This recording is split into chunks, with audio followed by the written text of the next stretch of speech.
খাদ্য অভ্যাস, টেনশন বা স্ট্রেস এবং ঘুম না হওয়া, তিনটা স্বাস্থ্যের জন্য মারাত্মক হুমকি স্বরূপ। কিভাবে খাদ্যাভ্যাস, কিভাবে স্বাস্থ্যের জন্য হুমকি স্বরূপ? যেমন আপনার যে স্বাভাবিক দরকার প্রয়োজনীয় খাবার, ভাত, মাছ, ডিম, ডাল, মাংস, মুরগি, এগুলো আমরা নিয়মিতভাবে খাবারের তালিকায় আমরা সংযুক্ত করে থাকি এবং আমরা নিয়মিতভাবে ভাত খাচ্ছি বা রুটি খাচ্ছি, কেউ সবজি, পর্যাপ্ত সবজি খাচ্ছি, ফলমূল, সবজি, তরকারি খাচ্ছি, পানীয় পর্যাপ্ত পরিমাণে খাচ্ছি।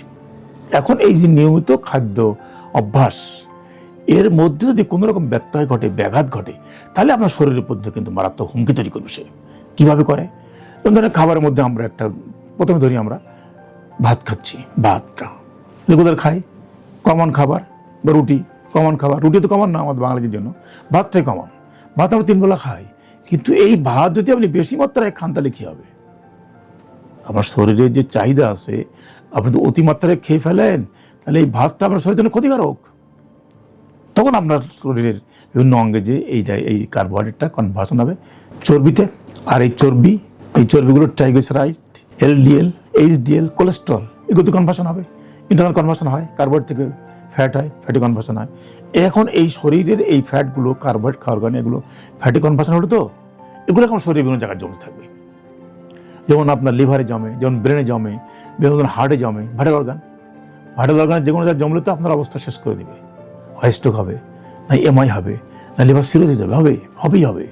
যে আপনার নিয়মিত খাদ্যাভ্যাস হচ্ছে, নিয়মিত আমরা খাদ্য গ্রহণ করছি ভাত, সেই ভাত কখনো বন্ধু কখনো শত্রু তখনই যখন অতীত খাচ্ছেন।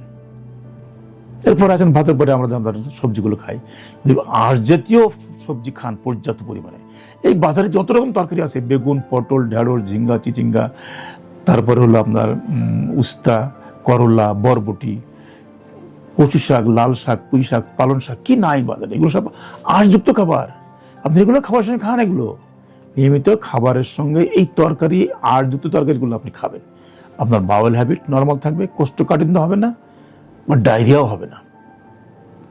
তাহলে আপনি আঁশযুক্ত খাবারগুলো খান, এটা আপনি নিয়মিত খাদ্য অভ্যাস, এগুলো পর্যন্ত খান। আর যদি দেখা যায় না, এগুলো বাদ দিয়ে আপনি খাচ্ছেন কি ওই ময়দার তৈরি যেগুলো খাবার, কিন্তু ফাইবার নাই, ময়দার তৈরি খাবারগুলো খাচ্ছেন, যে খাবারে কোনো ফাইবার নাই, স্টুল তৈরি হবে না। স্টুল তৈরি না হলে কোষ্ঠকাঠিন্য হবে, 3 দিন 5 দিন 7 দিন পরে পায়খানা করবেন, তো আপনি অ্যানাল ফিসার তো হবে,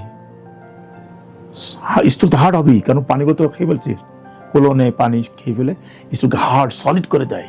এই সলিড পায়খানার মলদার যখন পাস করবেন, তখন মলদারে বড় করে ঘা হবে, যাকে বলে আপনি অ্যানাল ফিসার।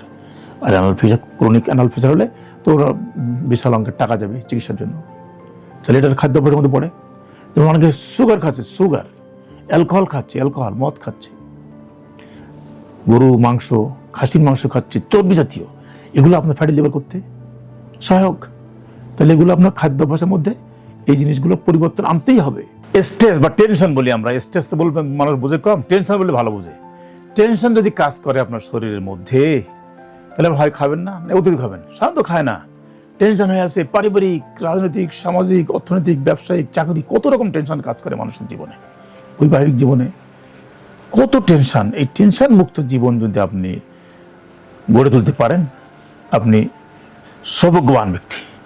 কিন্তু টেনশন মুক্ত থাকাটা খুব কঠিন। কোনো না কোনো কাজেই আপনি টেন্স হয়ে গেছেন। যখন টেন্স হবেন, তখন নার্ভাস সিস্টেমগুলো এক্সাজারেটেড হবে, বিভিন্ন সিস্টেম এক্সাজারেটেড হবে, আপনাকে খাদ্যের প্রতি অনীহা তৈরি করে দিবে। খাবেন না, চুপচাপ নিশ্চিত হয়ে পড়ে থাকবেন, শরীরের এনার্জি ক্ষয় হচ্ছে না টেনশনের কারণে। এবং টেনশন মুক্ত জীবন আপনাকে নিরোগ রাখতে সহায়ক হবে। টেনশন যুক্ত জীবন আপনাকে নানা রোগে আক্রান্ত করে দেবে। তার মধ্যে একটা ডায়াবেটিস, একটা প্রেশার, একটা মানসিক অশান্তি, মেন্টাল সাইকোসিস ডেভেলপ করতে পারে, সাইকেট্রিক প্রবলেম ডেভেলপ করতে পারে, নানাবিধ উপসর্গ নিয়ে আপনার শরীরের মধ্যে বাসা বাঁধবে। অতএব টেনশনকে আপনাকে মুক্ত করতেই হবে। যে ধরনের টেনশন আসুক না কেন, ঝেড়ে ফেলবেন।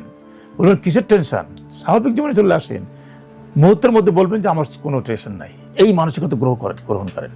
আপনার শরীরে কোনো টেনশন নাই, একথা বলবেন, মনে প্রাণে বলবেন, তুলবেন এবং লালন করবেন। কিন্তু কোনো রকম টেনশন শরীরের মধ্যে বাসা বাঁধতে না পারে, কোনো রকম আপনার শরীরের মধ্যে ক্ষতি করতে না পারে, যদি আসেও ঝেড়ে ফেলে দিয়ে দুর্দান্ত বেগে বাইরের কোনো কাজে এনগেজ হয়ে যাবেন।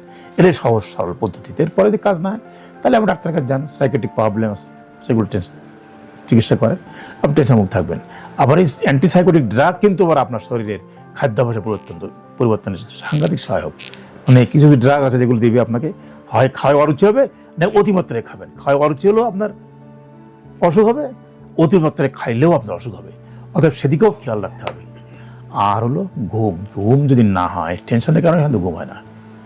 বিভিন্ন টেনশন যদি থাকে আপনার মনের মধ্যে তাহলে আপনার ঘুম আসবে না। আর ঘুম যদি না আসে তাহলে আপনার খাওয়ায় রুচি ফিরে আসবে না। আর রুচি যদি ফিরে না আসে তাহলে আপনি খাবেন কম, খাদ্যাভ্যাসে চরম অবনতি হবে। তখন শরীর ভাঙতে